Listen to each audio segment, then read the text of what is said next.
اللہ رب العالمین نے یہ مہینہ دیا تو تین باتیں اس میں بڑی عجیب بیان فرمائی. فرمایا دیکھو اس مہینے میں جنت کے دروازے کھول دیے گئے ہیں، جہنم کے دروازے بند کر دیے گئے ہیں، اور شیطان کو بھی قید کر دیا گیا ہے. اور مقصد یہی ہے کہ تم وہ گناہ نہیں کر پاؤ گے جو عام دنوں میں کر پاتے تھے.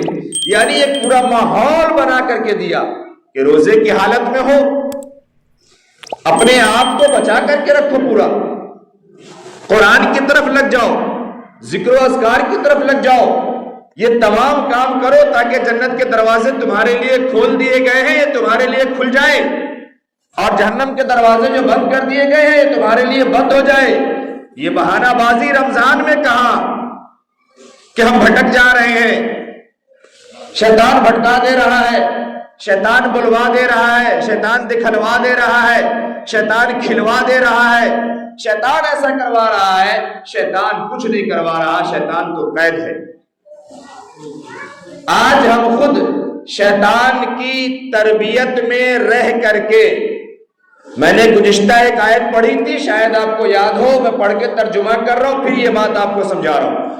اللہ نے فرمایا وَمَن يَعْشُ عَن ذِكْرِ الرَّحْمَنِ نُقَيِّضْ لَهُ شَيْطَانٌ فَهُوَ لَهُ قَرِينٌ، کہ جو میرے احکام سے، میری باتوں سے، میرے طریقے سے، میرے فرمان سے، میرے راستے سے منہ موڑ لے گا، روگردانی کرے گا، نہیں مانے گا، پھر ایسے شخص کو ہم شیطان کے حوالے کر دیں گے، پھر ایسا شیطان کے ساتھ رہے گا.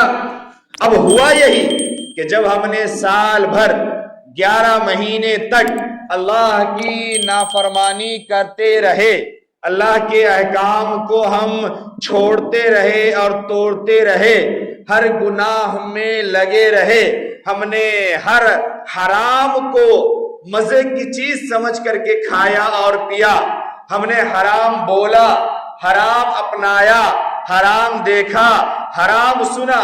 اب سال بھر شیطان 11 مہینے میرے ساتھ میں رہ کر کے ہم تمام کی اتنی تربیت کر دی، اتنا سکھا دیا، اتنا سمجھا دیا، اتنا بتا دیا، ایسی عادت ڈال دی، رگ رگ میں ایسا داخل ہو گیا کہ اب شیطان 1 مہینے کے لیے کیا، اگر وہ اگلے 1 سال کے لیے بھی قید کر دیا جائے تو ہم خود اس کے ابا بنے بیٹھے، ہم خود اس کا تمام کام کرتے رہیں گے.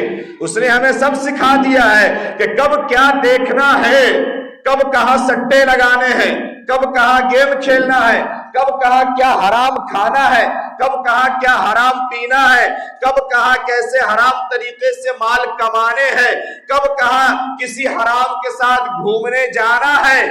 ایک ایک چیز اس نے سکھا دیا اور پورے راستے بنا دیے.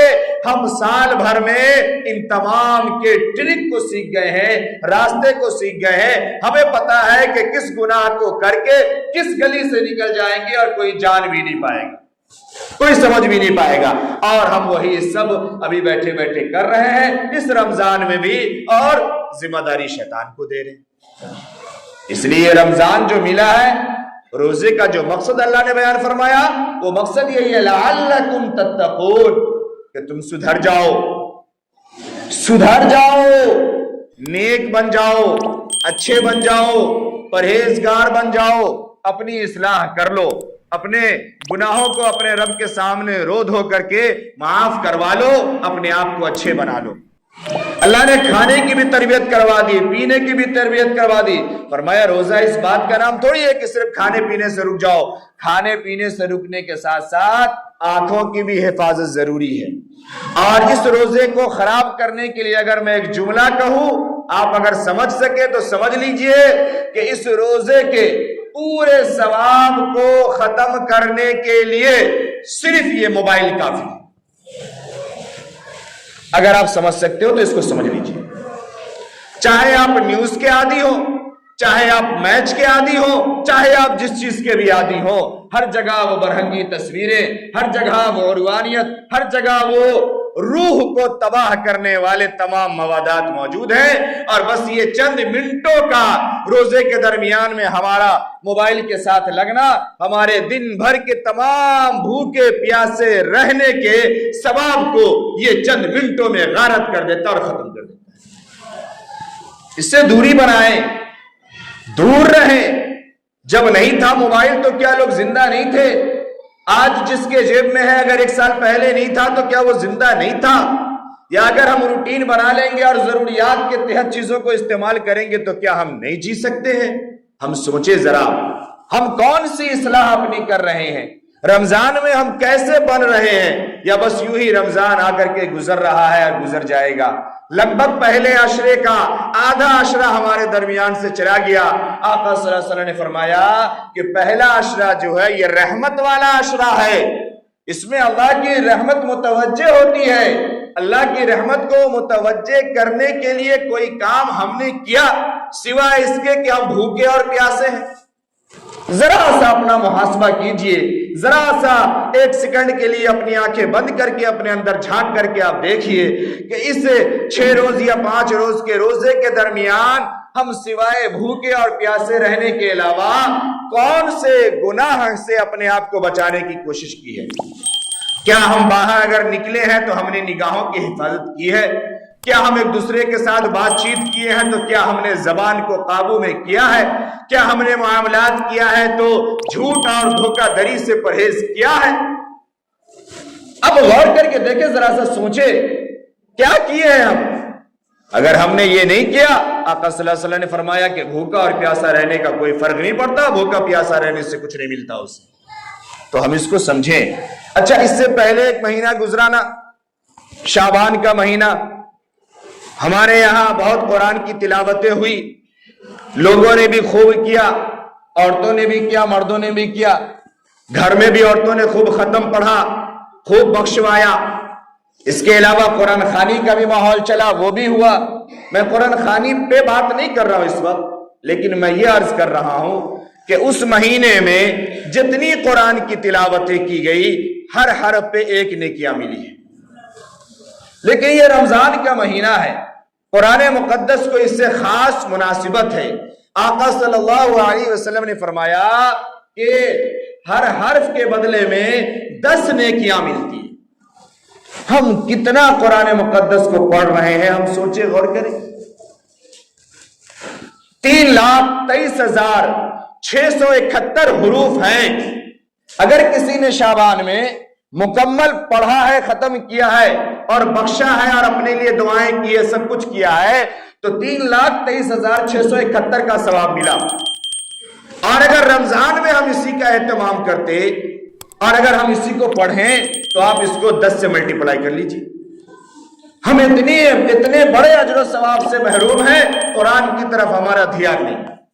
اچھا، قرآن کی طرف دھیان نہ ہونے میں ایک بہت بڑا دخل اس میں بھی موبائل کا ہے۔ ہوتا کیا ہے، آج کل لوگ لیے موبائل میں کچھ بھی کر رہے ہیں، اگر ٹوک دو، نہیں پڑھ رہے تھے قرآن، دیکھیے نا قرآن کھولے ہوئے، فوراً پیج کو سویپ کر دیا۔ اتنا تو موبائل چلانا ہم لوگ بھی جانتے ہیں کہ سیکنڈوں میں کیسے پیج بدلا جاتا ہے۔ اب وہ قرآن سے شروع ہوئے تھے، اب قرآن پڑھنے سے پہلے 10 منٹ لاؤ کیا کیا ضروری نوٹیفیکیشن آیا ہے وہ دیکھ لیں۔ اب قرآن بند کر رہے ہیں، اب ضروری نوٹیفیکیشن آ رہا، فلانوا کون سا ٹیم بنایا، اچھا اس کو ہم لے کہ نہیں لے اس مرتبہ۔ اب پھر آدھا گھنٹہ اس میں گیا۔ قرآن مشکل سے کہیں 1-8 صفحہ موبائل میں پڑھا یا نہیں پڑھا، اور اس کی وجہ سے ہوا یہ کہ ہم قرآن کی روحانیت سے دور ہو گئے، موبائل کے چکر میں پڑھ کر کے۔ پڑھنا بھی ہم نے مناسب نہیں سمجھا، اور جو اصل قرآن مصحف ہمارے گھروں میں ہے وہ بھی رکھے سارے کے سارے بس یوں ہی خراب ہو رہے، اسے دیمک کھا رہے۔ ہم قرآن سے جوڑیں، ہم تلاوت کو سمجھیں کہ اللہ رب العزت اتنا اجر و ثواب ہمیں کیوں عطا فرما رہا ہے۔ ایک بار میں نے عرض کیا تھا، ابھی تفصیل کا موقع نہیں ہے، میں آپ کو صرف ایک جملے میں عرض کروں۔ آپ کیا سمجھتے ہیں کہ یہ رمضان المبارک کا مہینہ عظیم ہے؟ یہ رمضان عظیم ہے، کیوں عظیم ہے؟ روزہ کی وجہ سے عظیم ہے یا روزہ عظیم ہے رمضان کی وجہ سے؟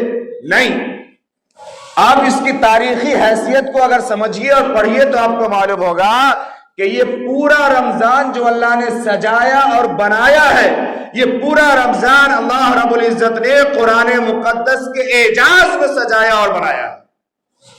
یہ پورا رمضان قرآن کی وجہ سے ہے۔ کہ قرآن میں انسان صاف ستھرا ہو، رمضان میں انسان صاف ستھرا ہو اور پھر وہ قرآن سے جڑے اور قرآن کو سمجھے۔ قرآن بس یوں ہی نہیں ہے کہ ہم تھوک دیں اور آپ کا مرض ٹھیک ہو جائے۔ قرآن بس اسی لیے نہیں ہے کہ شعبان میں صرف ہم مردے کو بخشوا دیں۔ یہ تو مکمل رحمت ہے، مکمل ضابطۂ نظام ہے، مکمل نظام حیات ہے، تمام حلال و حرام کی تمیز ہے، تمام ایک ایک چیز کی مکمل ہمارے لیے رہنمائی ہے۔ ہم نے قرآن سے اپنے آپ کو لگایا ہی نہیں، جوڑا ہی نہیں۔ آج تو ہم ثواب کے لیے بھی نہیں پڑھتے ہیں، حروف بھی نہیں پڑھتے۔ تو اللہ رب العزت نے اس مہینے کو قرآن سے خاص مناسبت عطا کی ہے، اس لیے ہم قرآن کی تلاوت کا اہتمام کریں۔ آقا صلی اللہ علیہ وسلم نے فرمایا کہ جو قرآن کا ماہر ہے، جو قرآن کو پڑھنا جانتا ہے، ماہر ہے، وہ معزز فرشتوں کے ساتھ میں ہوگا۔ اور جو قرآن مقدس کو پڑھتا ہے، اس کو پڑھنے میں اٹکتا ہے، رک رک کے پڑھتا ہے، ٹو ٹو کے پڑھتا ہے، کہتا نا اپنے بھاشا میں دھیرے دھیرے سمجھ کے ملا کے پڑھتا ہے، اٹک اٹک کر کے، مشقتیں برداشت کر کے، آقا صلی اللہ علیہ وسلم نے فرمایا اس کے لیے دوہرا اجر ہے۔ وہ مایوس نہیں ہو کہ ہم اٹک اٹک کے پڑھ رہے، دھیرے دھیرے پڑھ رہے، دوہرا اجر مل رہا ہے۔ اس لیے جتنا ہو سکتا ہے ہم پڑھیں۔ اگر دوہرا اجر کو اگر ہم یہاں پہ سمجھنے کی کوشش کریں تو پھر اس کا معنی یہ ہوا کہ آقا صلی اللہ علیہ وسلم نے فرمایا کہ ایک کے بدلے میں 10 مل رہا ہے، اور اگر اس حدیث کو لے تو پھر معنی یہ ہو جائے گا کہ ایسے لوگوں کے لیے پھر ایک کے بدلے میں 20 مل رہا ہے۔ اللہ کے خزانے میں کس بات کی کمی ہے؟ واللہ یضاعف لمن یشاء، اللہ جس کے لیے جتنا چاہتا ہے اتنا بڑھا دیتا ہے، اتنا عطا فرماتا ہے۔ اس لیے میں گزارش کروں گا ہر خاص و عام سے کہ جو جس درجے میں قرآن مقدس کو پڑھنا جانتے ہیں پڑھیں، قرآن مقدس سے محبت کریں اور قرآن مقدس کے ساتھ جڑیں، تاکہ اللہ رب العزت ہماری زندگی کو آسان فرمائے۔ میں نے جو آیت پڑھی تھی، اللہ رب العزت نے سورہ بقرہ کے اندر 4 5 6 7 آیتوں کے اندر پورے رمضان کو سمجھایا، پوری بات سمجھائی، رمضان کے احکام بیان کیے، اعتکاف کو بھی بتایا، مسافر کے روزے کو بھی بتایا، مریض کے روزے کو طریقے کو بھی بتایا، اور رمضان کو، قرآن کو، سب کو بتایا۔ بیچ میں اللہ نے ایک بات بیان فرمائی بڑی عجیب، بیچ میں آیات کے بیچ میں رمضان کی بات چل رہی ہے، چلتے چلتے بیچ میں اللہ نے ایک بات بیان فرما دیا وَإِذَا سَأَلَكَ عِبَادِي أَنِّي فَإِنِّي قَرِيبٌ اجیب دعوت الداع۔ بیچ میں اللہ نے یہ بات بیان فرمائی، کیا معنی ہے اس کا، کیا مقصد ہے؟ اللہ فرما رہے ہیں کہ یہ رمضان ہے، رمضان کی تمام باتیں کو تم سمجھ لو آگے پیچھے سے، اور ایک بات یاد رکھنا، وہ یہ ہے کہ میرا بندہ جب مجھ سے مانگتا ہے نا، میں اس سے عطا فرماتا ہوں، جب مجھے پکارتا ہے نا، میں اس سے بہت قریب ہوتا ہوں۔ یہ مہینہ، اس کے عاشرے، یہ رحمت والے دن، پھر آنے والا مغفرت، پھر آنے والا جہنم سے خلاصی، اللہ رب العزت کے سامنے ہم سوچے کہ اللہ خود فرما رہے ہیں کہ مجھے پکارو گے تو قریب پاؤ گے، مجھ سے مانگو گے تو میں سن لوں گا، قبول کر لوں گا۔ ہم مانگ بھی رہے، ہم قبول کروانے کی کوشش بھی کر رہے، ہم رب کے سامنے اپنی حاجات اور اپنی ضروریات کو رکھ بھی رہے، نہیں، اس سے پتہ یہ چلا کہ یہ مہینہ دعاؤں کی قبولیت کا مہینہ ہے، یہ مہینہ اللہ کو اپنے سے قریب کرنے کا مہینہ ہے۔